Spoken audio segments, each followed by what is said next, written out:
नवलपुर गलगोठाको मण्डलीको जवानीहरू हेर्न सक्नुहुन्छ। हेर्नुहोस् त जवानीहरू पहिला सर्वप्रथम त जवानीहरू धेरै छन् हेर।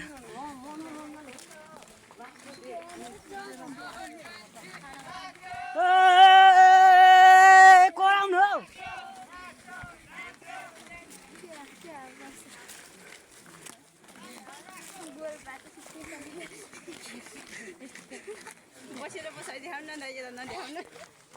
भनेर ओखलढुङ्गाको यो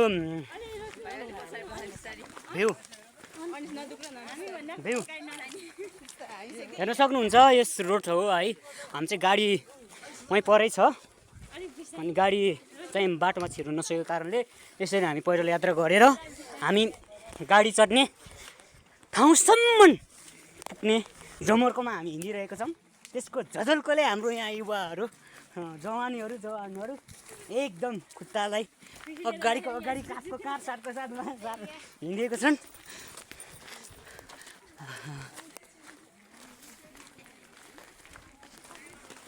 हाम्रो जवानीहरू बोल्न सक्नुहुन्छ।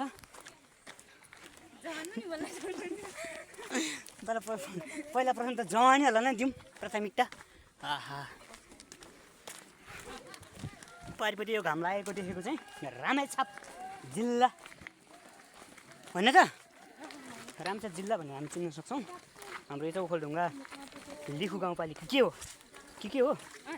लिखु गाउँपालिका खाल्टे भन्ने ठाउँबाट हामी चाहिँ आज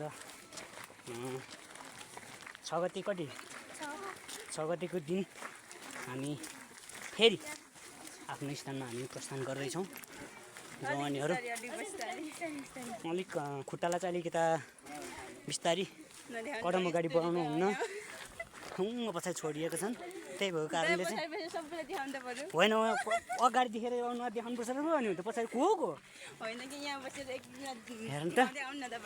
रोड यस्तो छ तर रोड गाडी छिर्छ तर एक ठाउँ नछिरेको कारणले हामी 12 बजे राति गएर त्यस गाडीलाई चाहिँ हामीले बाटोसम्म निकाल्ने हामी सफल भयौँ। सर्वप्रथम त प्रभुलाई धन्यवाद। परमेश्वरको हात छ पहिला प्रथम चाहिँ, त्यसपछि चाहिँ हामी गएर गाडीलाई निकालिरहेका छौँ। त्यही भएको कारणले उहाँहरू चाहिँ एकदम खुसियालीको साथ रमाएर हिँड्नु भएको छ, एकदम म्युजिकको तालमा हिँड्नु भएको छ। यसम भन्ने ठाउँ हामी ए हो यसम भन्ने ठाउँमा चाहिँ हामीले गाडी निकालिरहेका छौँ। त्यही भएर हामी चाहिँ त्यही भएको कारणले चाहिँ हामी यस्तो बाटोमा हामी हिँडिरहेका छौँ। ओखलढुङ्गा लिखु गाउँपालिका भएको कारणले चाहिँ दुर्गम के दुर्गम भन्नु, सुगम के सुगम भन्नु, ठिकै जस हाम्रो सवारी साधनको यात्रा भन्दा हाम्रो पैदल यात्रा चाहिँ एकदम सही छ। हेर्नुहोस् त अहिले त भयो हुँदा भएन आज भएछ। अहिले मैले गर्नु बिर्सेछु। सायद लागौँ बाटो दिउँ।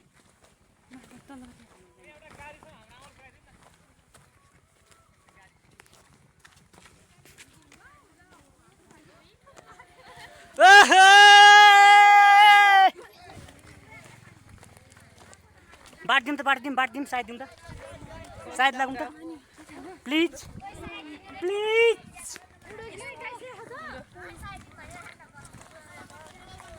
बसौँ एकछिन बसौँ।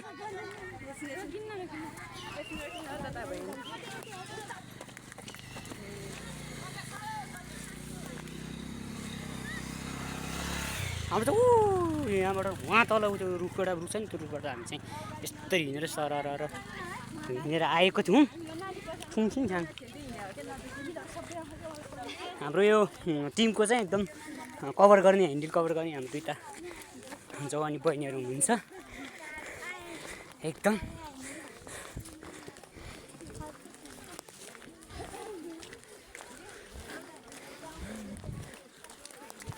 अन्त सबै नुहाउनु अनुहार मात्रै देख्छु त बा।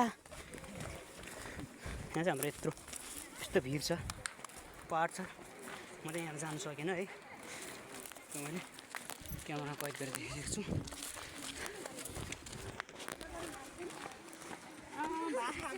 ओके म हजुरहरूलाई त्यहाँले गाडीमा चढेको देखाउने छु। अहिले भने म चाहिँ यहीँसम्म राख्छु।